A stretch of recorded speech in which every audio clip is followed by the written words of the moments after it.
So C60 and health. Let's kick things off here. This is for informational purposes only. This is not medical advice. This is not a product endorsement. I do not sell C60 nor receive compensation for sharing C60 information. Consuming C60 has not been FDA approved. Just to get that out of the way. And so what I want to talk to you about today is, I know there's a lot of information out there, and more than likely many of you have already learned about what C60 is, but I think it bears repeating. And recently I got caught up on a bunch of videos from C60 Purple Power. And again, while I'm not endorsing them as a particular product, their lead researcher and proprietor is really smart and just a tremendous scientist. So I'm trying to gather as much information from him as I can, and his videos were really helpful. So what is C60? It is a nanometer-sized molecule that's essentially shaped like a soccer ball. Thus the soccer picture I put on in the first couple of slides there. It's naturally made in the atmosphere of giant red stars, and it also occurs in meteor impacts. So this is something that happens out in the universe, and then it sort of kicks around and makes its way to different planets and different places. While it can be created on Earth, we know this from the research that was done. It was discovered, I believe, in the 80s, and it was, I believe the lead researcher in that process earned a Nobel Prize in the 90s for his research. So it occurs in different combustion situations. If you light a match, there'll be a tiny amount of carbon-60 in that. Not the most efficient way to produce it, and not advised for you to you don't want to take that match, that burnt match, and scrape it off and dissolve it in oil. That's not really appropriate. You have to get it from a reputable place. Either buy it directly made, or you buy it from like an SES Research or a Bucky Labs or Red Lion. Those are the places that are really using and creating the best C60, the purest C60 that's out there. It's also found in shungite, and Ken describes it very well. That shungite comes from, it's sort of a coal that's derived from algae, and this is something that might have happened on Earth thousands and thousands of years ago, perhaps millions. I'm thinking millions of years ago, when this naturally occurring C60 in the form of meteorites and other material was crashing into Earth, and then the algae that was present on Earth was kind of consuming that, and it was creating a protective effect for themselves. And then they die off, and then over time that creates its own kind of material, this shungite. So people use that across the globe. Shungite, you see shungite crystals, and people believe that it has a protective effect in crystal form. People try to dilute it they'll take a crystal of shungite and they'll drop it in water, and they'll claim that that has an effect on the water. I don't know if that's actually ever been measured or not, but in my experience, from what I'm reading, the most efficient way for C60 to get into your system is through what we've been talking about here, the C60 oils. So some other information that has come out of the Q&A sessions that I kind of learned from Ken Swartz. I'm just kind of trying to distill this for you. So what is C60 and what is its function in the body? Essentially, it is a selective antioxidant which attracts oxidative radicals. It is 172 times more powerful than any known antioxidant. It doesn't cure, it allows the body to cure itself.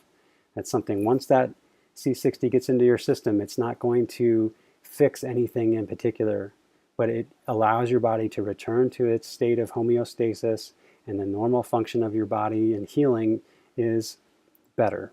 So in other words, you kind of return to a younger state when your body was more able to combat disease and other problems. C60 is a negatively charged molecule, so thus it attracts positively charged free radicals. This is chemistry, kind of chemistry 101. It's effective at helping the body reverse cataracts. There's been several people have come forward and have reported that their therapeutic dose of like 1 to 2 tablespoons a day over a period of time. It takes time. It's not an instant cure. It's not over a week. It's over a matter of many weeks, even months, have shown that a reversing of their cataracts. It has also been shown to help the body reverse macular degeneration. So that is these are, you can look these up on the internet. These are people who have gone through this process, have taken C60, and they have evidence to show. They have the proof. Ken also indicates that 1 to 2 teaspoons is an effective health maintenance dose. So if you don't have anything going on with you of note, I think it's important that you just go ahead and take more of like a maintenance dose. This stuff is expensive, especially if you're going to buy it from a manufacturer that's like putting together the C60 oil. They're making the oil. That's expensive, and if you don't want to overdo it, because like more is not necessarily better, which is true for a lot of health things. And the other thing that C60 can do, it appears to prevent cognitive decline. That's been shown in the animal studies that have been done with rats, not only cognitive decline, but cancer. So it stands to reason that this may be something that could help human beings. So what C60 doesn't do, and I wanted to highlight this because it came up, for a hot second on the internet, and there was a lot of buzz around this, that C60 in combination with the 5G networks is going to lead to mental enslavement and mind control. And Ken believes that this is not possible, that what we're talking about in C60 is that it is 1 nanometer, but it is not a nanoparticle or nanotechnology. It doesn't interface with this 5G. And further, 5G itself doesn't actually penetrate your skin. So if C60 is in your blood, even if you took for granted or assumed, hypothesized that C60 and 5G interact, which they don't, there's no way 5G could penetrate deep enough into your body to trigger anything with C60. And so he just simply states it's not possible. What C60 also doesn't do is that it doesn't interfere with any medication. So it doesn't appear to have any negative effects with medications you may be taking. What he does go on to say is that it's important that if you're on some medication and then which is affecting or trying to help a certain function of your body, and C60 improves that function of your body, you may not need as much medication, or you may not need as high a dose. Therefore, you may run into some conflicts. So it's not that C60 is affecting the medication, it's affecting and improving your body, which is then requiring less medication, less intervention. So you should always consult your physician if you're on anything that's ongoing medication for some system of your body. And really, you should feel comfortable to be honest with your doctors about it. This does not replace all the other nutrients that your body needs. This is an antioxidant, and it helps to return your body to homeostasis, but it doesn't provide all the other nutrients that you need. So what I really want to get real about here is that C60 needs to be a holistic approach. So if you're going to incorporate C60 into your health regimen, you got to be holistic about it. It's not just take this magic pill and you're fine. So what really we're talking about 3 things here: healthy diet, nutrition, and supplementation, proper exercise, and hydration. I've had to learn over the course of my life that at different stages of my life I needed different things. And that I'm also, over the course of my life, have had to learn what healthy diet, nutrients, and supplementation means for me. Because what I need is definitely not necessarily what you need. The proper exercise, same thing. I've had to learn over time. I've had to change the nature of the way I exercise. I've mentioned in the past, I've been a cross-country and track runner in my earlier years. This was something that I was highly competitive in. It was a time in my life where I could do that. Plus 40 years old now, I can't run the way I used to. And maybe a little sidebar there, I actually started getting back into running, and I pushed it a little too far because I was feeling so great. And I actually tried to, do a little too much. I actually sprained my knee a little bit, and I've been off running for a couple of weeks here, healing up, but maybe a story for another day. The other thing is in hydration. I haven't talked about it too much, but I know that this has been mentioned before with other C60 videos out there. Not only hydration, but hydration with hydrogen water. And I've been taking hydrogen water on a daily basis along with C60. So I think these are three really important components to helping C60 to help you. Ken Swartz also talked about this. He basically called this the big three. Three supplements that you should seriously consider taking: vitamin D, magnesium, and iodine. Now, vitamin D can be helpful when you need to sleep. It's helpful in supporting your immune system. He recommends that you take it 2 to 3 hours before you go to bed to get that helpful kind of relaxation sleep effect. He's also indicated that magnesium is one of the big three here. Magnesium is something that really helps with sleep and other functions in your body. So taking magnesium supplement could be very helpful. And then iodine. And he also made a point to say that not every day, because you can overdose on iodine.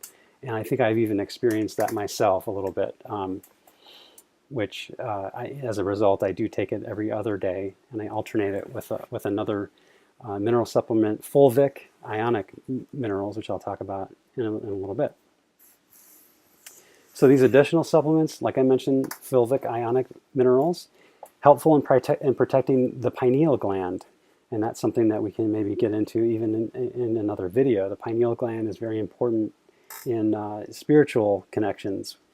The pineal gland has been reportedly basically the third eye, the gateway to other dimensions, other spiritual aspects of your life that may be cut off from you if you don't have a healthy pineal gland.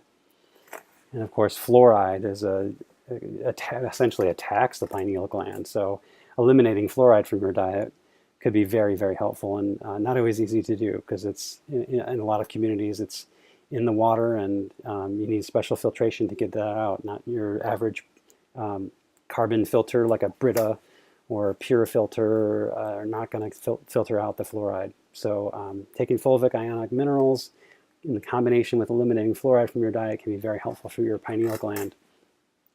And I'd be curious to know if C60 itself could be helpful in quote-unquote decalcifying the pineal gland. But I imagine that with calcium and other minerals that are quote-unquote bioavailable, it may not be something that C60 could even interact with, as I found with my iron issues. Because iron is bioavailable, I do not find that C60 helps eliminate iron from my diet or my body. So also vitamin B12, we know this is helpful for mental alertness, energy. It's a cancer preventative. And then just taking a good multivitamin. I know that Ken also mentioned in one of his Q&A sessions that if you talk to doctors, they'll often tell you that multivitamins are worthless. You're just going to eliminate them through your urine. But then he goes on to say that when those doctors have been interviewed, they've actually said that they take a multivitamin. So while they recommend that it's not that helpful, they themselves, by and large, are taking multivitamins. So you decide for yourself. But I'm going to be on the side of taking a multivitamin. Hey everyone, well, thank you for staying tuned a little longer. I like to getting into the habit of ending my videos with something a little more personal, kind of sharing with you a little bit more of my story. And I want to kind of touch on getting into, again, this idea of a holistic approach. When it comes to my life, I've had to do a lot of learning about my own body, getting more in tune with my own body. And I think that's a problem for a lot of people. We hear a lot of things, if you get on the internet and you look up health, oftentimes you'll get this listicles, articles that are basically lists, like top 10 things to, fight hunger, or top 10 things to improve sleep. And, those are catchy and kitschy.